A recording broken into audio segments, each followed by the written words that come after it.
All right, welcome back to Restauranttopia. We've got another fantastic episode with our friend, Shawn Walchef, founder of Cali BBQ Media. Shawn, thanks for coming back in, man. Appreciate you. Thanks for having me. You got it. Brian Seitz is also here. Brian, how are you? Very good. And Anthony Hamilton, the cook. Yeah, what's happening, brother? Today we're going to talk about friendly ghost kitchens, Shawn. Friendly ghost kitchens. So this is something that I had never even heard of. I mean, I've heard of a ghost kitchen, but this friendly ghost kitchen concept until I met you. Had no idea what this was. So lay it on us.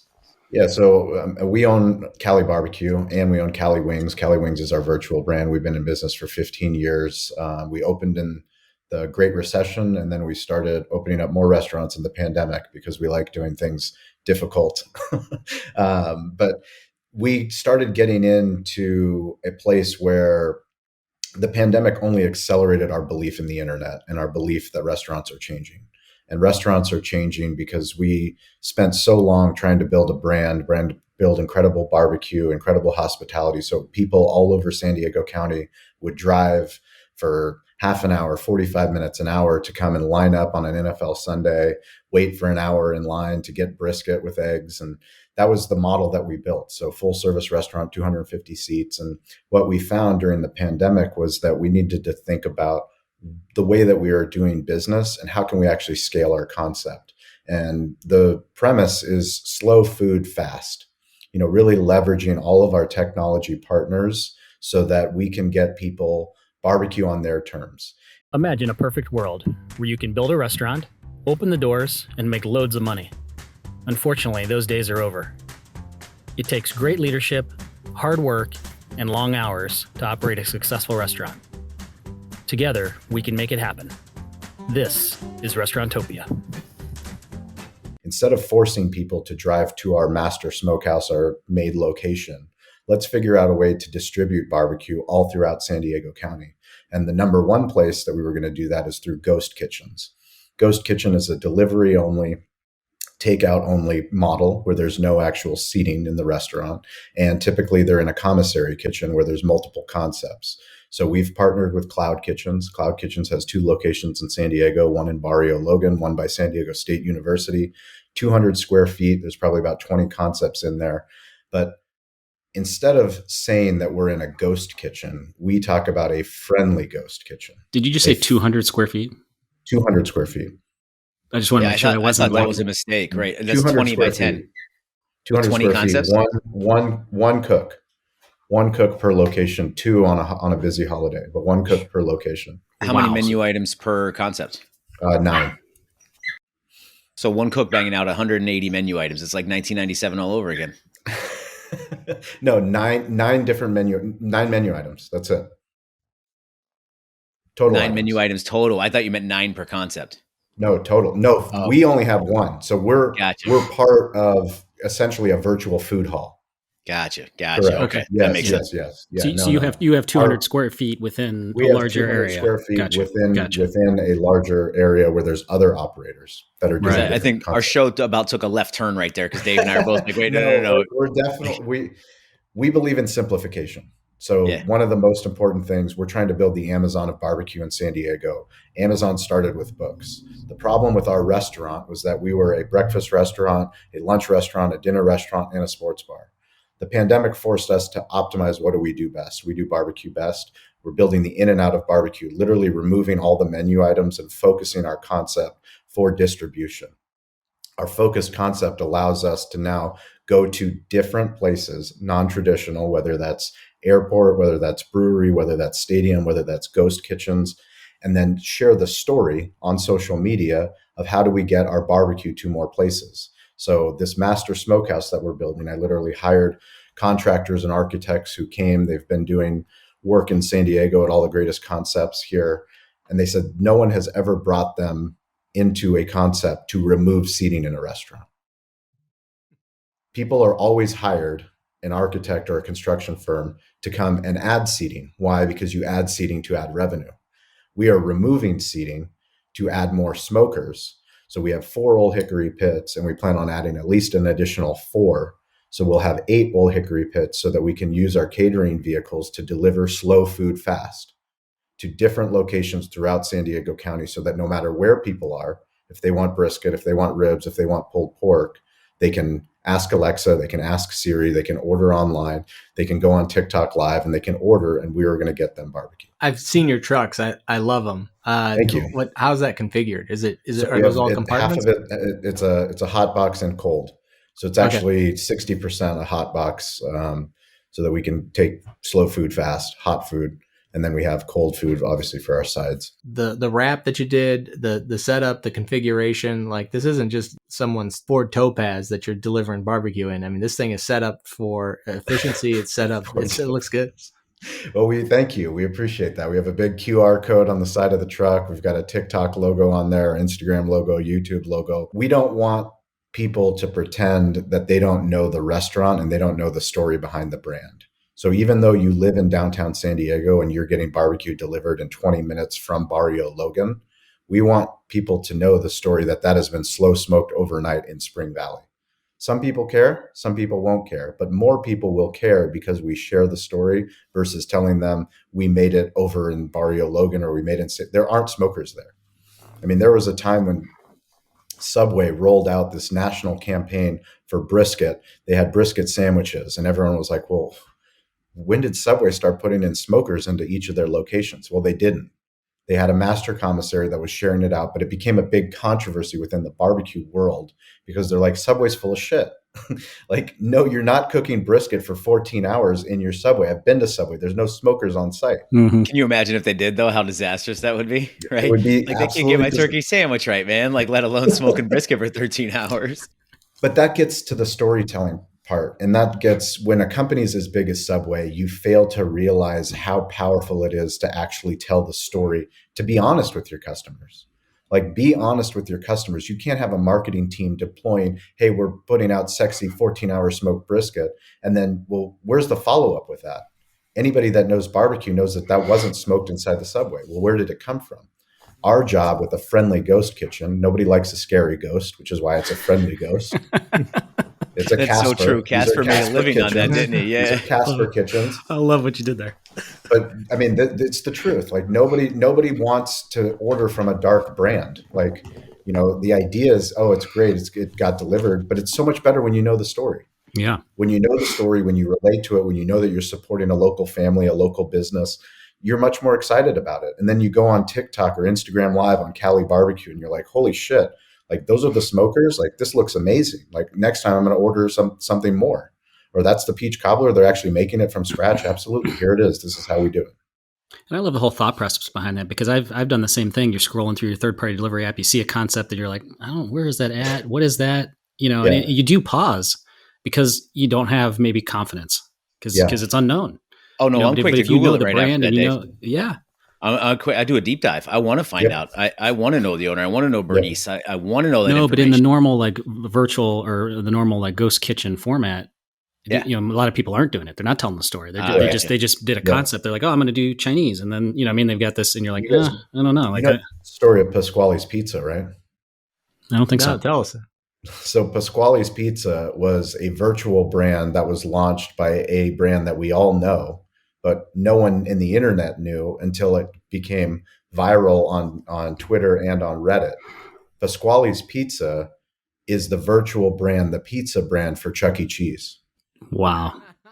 Pasquale is one of the characters in the mouse thing, except there was no connection. The problem is when the company is too big, they fail to make the connection that we think we can bullshit our customers. We cannot bullshit our customers. People have no problem ordering from Pasquale's Pizza if Chuck E. Cheese had the courage to go, this is our brand. This is what we're doing. This is why we're doing it. This is how we're doing it. This is how we're rolling it out in all these locations. Why is Pasquale Pizzas everywhere? Well, because there's Chuck E. Cheese everywhere. That's why. Yeah, I would hope Pasquale's is doing better pizza than Chuck E. Cheese, but it's the same pizza. That's how they found out. Oh my god! It's the same pizza. I just vomited in my mouth a little bit. I don't know. Hopefully, Chuck E. Cheese isn't a sponsor of the show. I'm sorry. No, they won't be. They will. No, never. Ken McGarry though might have a say in it, right? No, we tend to we tend to speak highly of national chain what we call microwave technicians. I think that's the term we use. I mean, if we're honest about it, it doesn't matter the size and scope of any brand. Every brand gets to where they are but you have to be willing to share the story. And if you're scared of the secrets, if you're scared of the bullshit that you're putting out, then you have much bigger problems than a PR problem or a social media problem. But if you're willing to have the courage to say, hey, these are the things that we've done forever. This is how we did it. This is how the founder started. People are going to buy into that. It doesn't matter how big the chain is. No, it just goes back to authenticity, genuine, the genuineness, all of that. Yeah. So to go back to the ghost kitchen thing. So you're in this cloud kitchen? Yep. Yeah. How many ghost kitchens do you have now? Sorry. So we have two. You have two. Yep. Are they both in that cloud kitchen format? Both in the cloud kitchen format, yes. Okay. So there's two cloud kitchen locations. Cloud Kitchens was started by Travis Kalanick. Actually, he bought into the brand, co-founder of Uber. But there's lots of cloud kitchen brands. So there's Cloud Kitchens, there's Kitchens United, there's Reef. There's lots of different bigger chains that you can, restaurant owners could expand their brand by looking into cloud kitchen locations or ghost kitchen locations. Is that what you would recommend for somebody that's maybe not doing a ghost kitchen concept, or would it be okay to be hunting for a space that you can turn into either maybe it was a kitchen or a smaller concept that they could, turn over and do something? I mean, to be honest with you, I think the most important thing is to fix your website and your online ordering. Fix your website and fix your online ordering first. And if you haven't done it through the pandemic, there's no more excuse. Like it's got to be mobile first. It has to be mobile first. You have to be adapted to third party. You have to figure out your packaging. And we're still doing it. Like by no means are we experts. Like I want to have an Apple experience when somebody opens our barbecue. How do I get to an Apple experience? It's not going to happen overnight.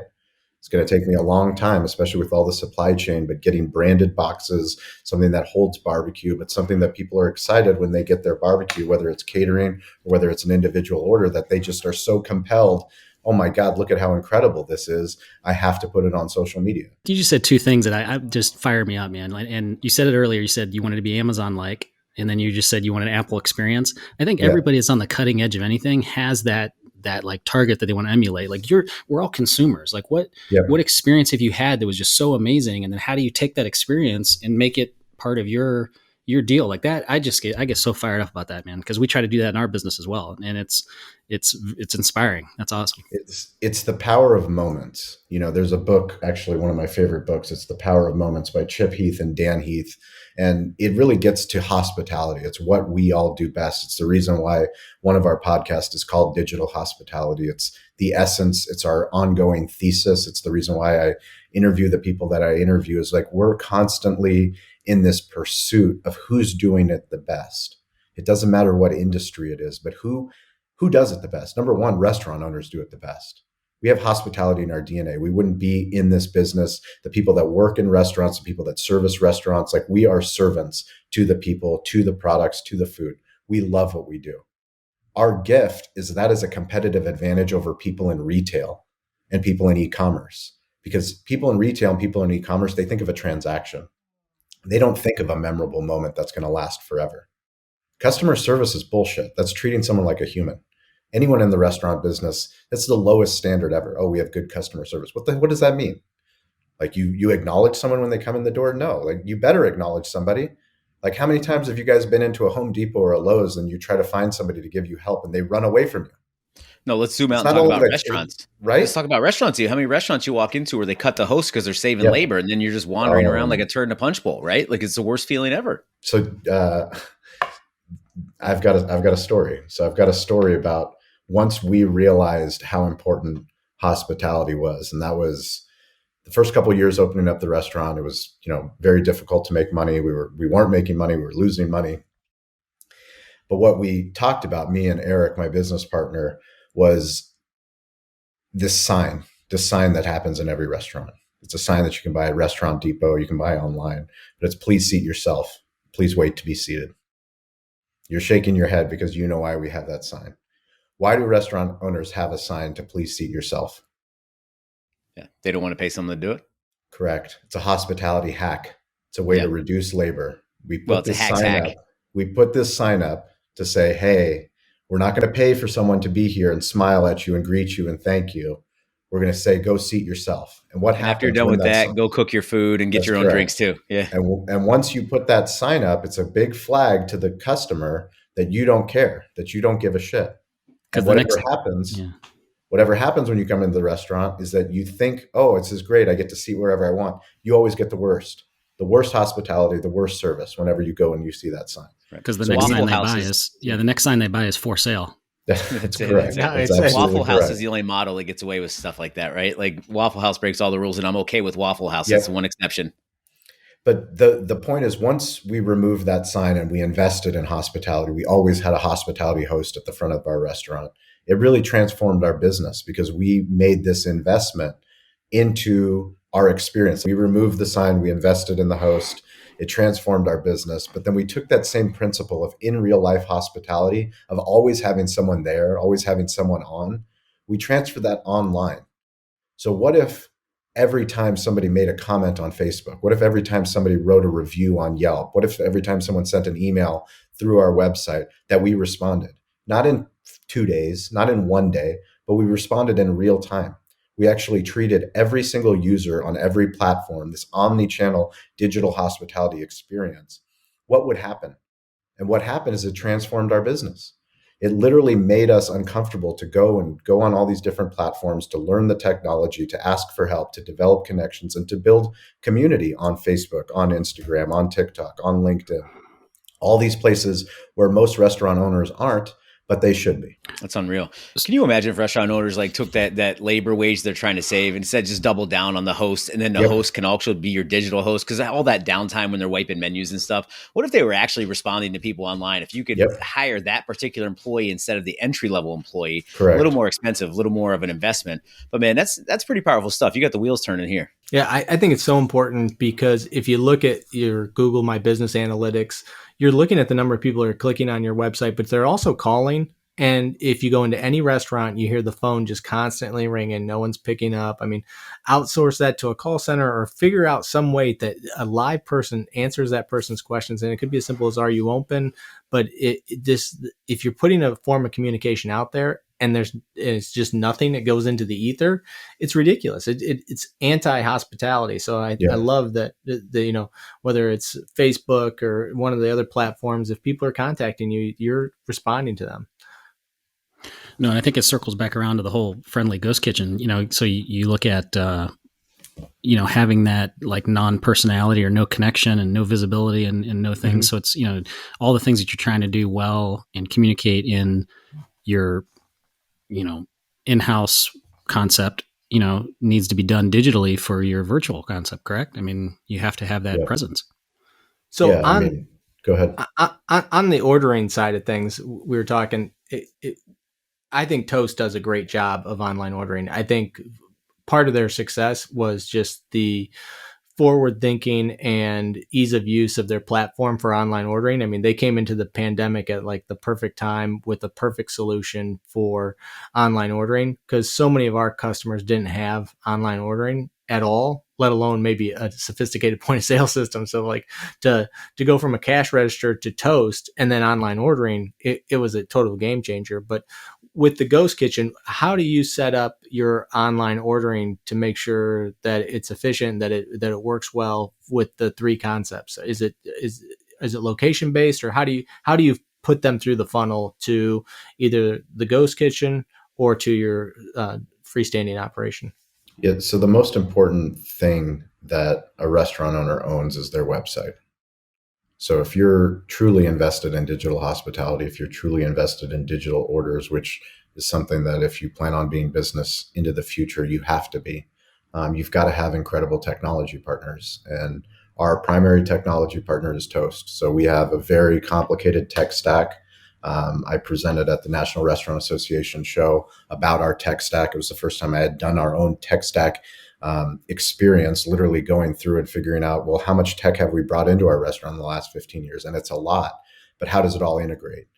Toast is so valuable because it integrates with so many other technology companies that we truly believe in, whether that's Ovation for reputation management, whether that's 7 Shifts for labor, whether that's Weight Trainer in the back of the house, whether that's Razzie, which is our accounting software. I mean, we're talking about so many different integrations on a level that helps us as an operator literally take care of all these digital orders. I mean, we have to be omni-channel. We have to figure out a way to get people to order online. And if they order online and they order for takeout, which we actually get more online orders for takeout than we do for third-party delivery. That's at a much better commission rate, because we're only paying our credit card fee instead of paying, our DoorDash fee or our Grubhub fee. And once you prioritize your website and you set up your website in a way that if you confuse, you lose. So if you're trying to redo your website, one of the most important books is Building a Story Brand by Donald Miller. I recommend it all the time because it's such a phenomenal book. But so many people on their website have too much information that no one cares about. If you come to our website, we have 4 buttons: buy barbecue, buy catering, order delivery, and sign up for a free peach cobbler for our newsletter. Like, it's our job. And we do podcasts, we do blog, but all of that is all down the fold. The easiest thing to do is to figure out the path of least resistance. It's got to be frictionless. So the less friction that you have when somebody's trying to order from a ghost kitchen location or your brick and mortar location, you've got to make it as easy as possible. Yeah, Brian and I actually recorded an episode about this that will never be heard because we had some audio issues, but we were driving in a car recording a podcast, which is a whole nother story. But it was our technical staff. It was me. I understand. I messed it up. I had our good mics. I wasn't going to say I told you so on a recording. No. You said it 7 times this week. I think you can roll it out now. I'm fine with that. Can you use a picture of Dave as the thumbnail for that episode if you get anything out of it? Episode, please use a picture of Dave. But anyhow, what we were talking about was a real live experience that we had driving, trying to find somewhere to eat, and trying to look at a menu. And it was amazing how many restaurants. I mean, I'm 42 years old. I'm fairly, I know how to Google. I've got a MySpace account.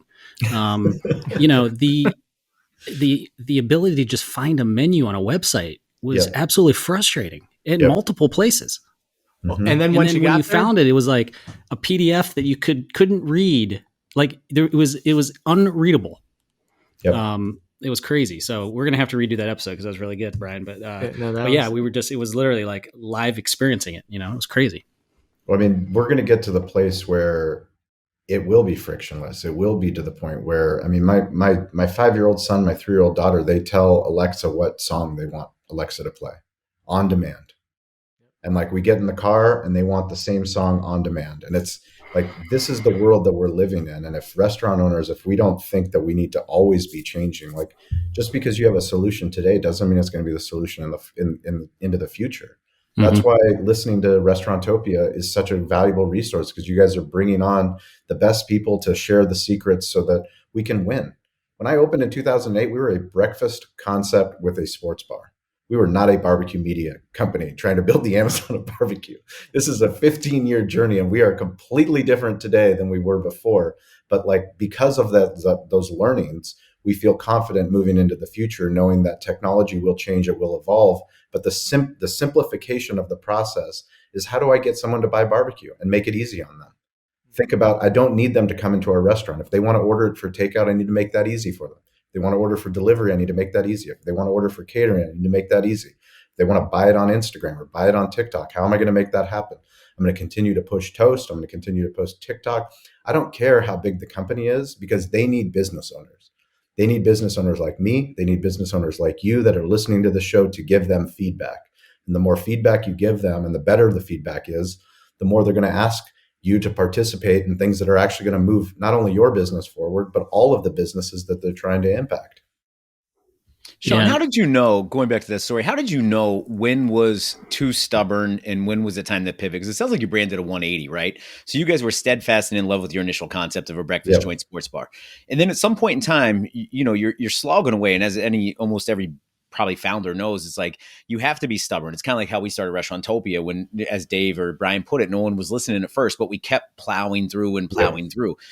Same goes with opening a restaurant. Like, when did you know to stop plowing, take a step back and say, you know what, we're going in the wrong direction. Let's go this way. Because there's a balance there, right? An intricate balance of stubbornness and innovation, right? That's a great question. I think, if there's anything that I would tell myself in the past of what I've learned now today, it's that when I have that feeling of this is something that is right, when I know that podcasting is right, that no matter what anybody says, I need to keep doing podcasting. When I think that barbecue is right, and we should lean into barbecue, I need to keep doing barbecue. When I think that media is right and teaching other people and coming on shows and speaking is right, then I need to keep doing that, because no matter how hard it is, like it's always worked out when I'm following my curiosity and I'm chasing something that's bigger, because it's bigger than restaurants, honestly. It's bigger than it. And hospitality extends what we do in the restaurant business. I truly believe this. What we do in the restaurant business will change all businesses. Every business needs to learn from the hospitality business. What we do is how people want to feel. What we do is the way you feel when you get an Apple product, is the way you feel when you get an Amazon product. That's hospitality. They're doing it at the biggest scale. As restaurant owners, we do it at the smallest scale. There's such a divide. Yeah, correct. There's such a divide on all these other businesses that are trying to figure this thing out. And we're all trying to figure it out. We're trying to figure out what podcasting is, what blogging is, what online ordering is, how to, improve it with all these different technologies that keep coming out. But ultimately, at the end of the day, you want to make a memorable moment. We make memorable moments through food. If you make a memorable moment through food and you're able to share that story is going to live on. Somebody else will tell that story to someone else. You're going to tell your friend to come visit the restaurant. We're going to see him at the restaurant. We're going to have memorable moments. That's how this thing works. Dan, that's good, man. And it's an experience. I mean, you're eating, you're consuming something, you're putting it in your body. You're not selling commodities. We're not selling Bitcoin. You're selling food. At the end of the day, I think this is so important. We're accepting Bitcoin. I will definitely barbecue for Bitcoin. Yeah, absolutely. No, in Shawn, our podcast starts with, the days of opening up the doors and just making loads of money, they're over. That's how kind of like an intro for our show. I think what you're teaching people and what you're talking about today with us, this is it. You know what I mean? Because if you're not doing that kind of stuff, if you're just opening up the doors and hoping and wishing for the sales, like this is the world now. This is what we got to get good at. And you've kind of mastered it. And again, you're always getting better and learning, and nothing's perfect, but you're out there doing it. And it's commendable. It's really inspiring what you're doing, man. It honestly is. I appreciate that. We appreciate being on the show today and exploring the ghost kitchen route, all the great content that you had on your last episode. We really appreciate you sharing with the audience and helping local independents. The content that you're putting out, I really encourage all of our listeners and all of our followers to check it out. Follow Shawn and really consume it and be a student of the game, because what he is doing is on the cutting edge, but it's doable. Because if you don't do this over the next 24 months, there's a great likelihood that you're going to go sign shopping and it's going to be going out of business signs. It's going to be a killing field as we go through the next 24 months with restaurants, with food costs. And Brian, that's an aisle 5 right next to the seat yourself sign, isn't it? Yeah, it is. It is. Shawn, where can people find you if they want to see your stuff? I'm weirdly available, so don't think just because you see content on all the platforms that I'm not available for you. You, the listener, somebody that listened to Restaurantopia, if you're a fan of the show, we're a fan of you. You're playing the game within the game. You can find me at Shawn P. Walchef, ShawnP Walchef. That is on TikTok. That is on Instagram. That's on Clubhouse, LinkedIn. If you follow me, I will follow you back. I'll follow your restaurant back on all the social platforms. We believe a rising tide lifts all ships. So anytime we can support each other in content, whether it's a comment, whether it's notifications on, we're here to support one another. And if you heard us on Restaurantopia, now this is part of the story. You go, I remember that day I was driving, I was listening, this crazy BBQ Media guy came on, we were talking about ghost kitchens. He told me to do a TikTok selfie, and I did a TikTok selfie, and then I got 1,000 fans, and then I started doing TikTok lives. Now I have millions of followers, and I've got all these different revenue streams I don't know what to do with. That's the story we're talking about. So love that. That's awesome. Oh, love that. We appreciate you. Painting the picture. Yeah. Awesome, man. Thanks for being on. Truly honored to have you, and thank you for listening. Have a safe trip. Dave, Anthony, appreciate you guys. Yeah, Keep thanks for the time, brother. We appreciate you making it. We know you're busy, and you have some big plans coming up, man. Good for you. It's gonna be awesome. You'll see some content from the village, some barbecue. I'm trying to smuggle a Weber grill. Weber sent us a grill, so I'm going to try to get it to the village to my father-in-law so we can make some videos. Nice. That's Bulgarian awesome. Barbecue. Nice. That's awesome. This is a high quality pod. Thank you, everybody. Take care. Adios. Thank you for listening to Restaurantopia. The gratitude that we have for each and every one of you spending your precious time to listen to this podcast is immeasurable. Please make sure to tell a friend about this podcast. And also, if you have any feedback for us, visit us on restauranttopia.com and drop us a line. You can also subscribe on your favorite place to listen to podcasts. Thank you and have a great day. We are excited to announce the Restauranttopia VIP Text Club. Join by texting the word podcast to 844-928-4257. You will get access to exclusive content, industry news, deals, announcements, pro tips, and more. The VIP Text Club is an exclusive community of independent restaurant owners and professionals. Join today. Message and data rates may apply. Please check our website for our terms of service and privacy policy.